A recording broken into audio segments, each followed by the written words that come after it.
Good morning, guys. How you doing? Darrell Addison at Torpedopot.com, where we make self-growing planters. They grow your food, they grow your plants for you without any human involvement.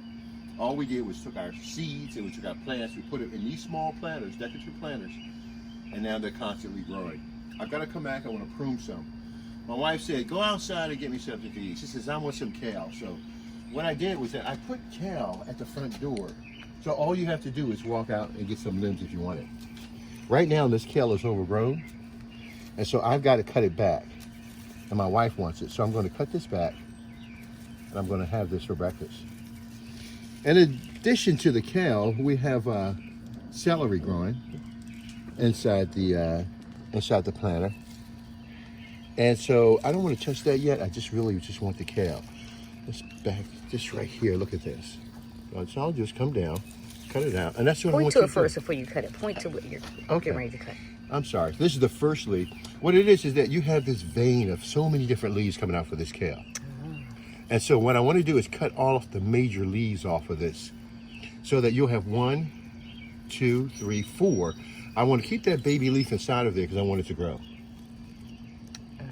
So I'm going to cut the limbs off. 1, 2, let's get this, 3, 4. And now I'm going to cut these limbs off too. Can you see these? So it's 1, I'm going to cut this one off. 2, 3, 4. Now, step back and take a look at the plant. Now this is what's going to happen. The kale has been blocking some of the sunlight that this plant has been getting. So what we're going to do now, we cut the kale back, so we're going to probably see more growth in the flat parsley, and we're going to see more growth in the zinnias that are inside of this How many plant different here. things you have in this one planter? That's a good question. I have flat parsley.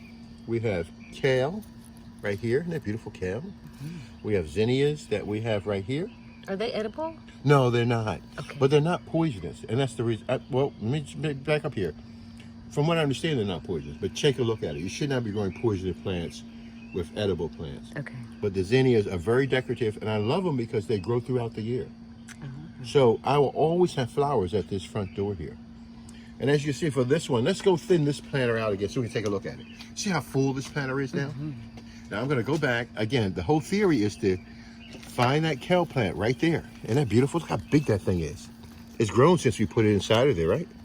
Wow. Look at that. Look at all that right in there. Can you see that? Yeah. Wow. That's beautiful. So I'm going to take and I'm going to literally cut that whole thing down. Pull it out. Oh, it's a whole bunch. Okay. And I'm going to use it as food. Then I'm going to go to the next one. You see that next one right there? Wow. I'm going to take that. I'm going to cut that down. I'm going to use that as food. So point to the spot you don't want to cut. Okay. What I don't want to cut, you see how I've got remaining leaves on this plant right here? Yeah.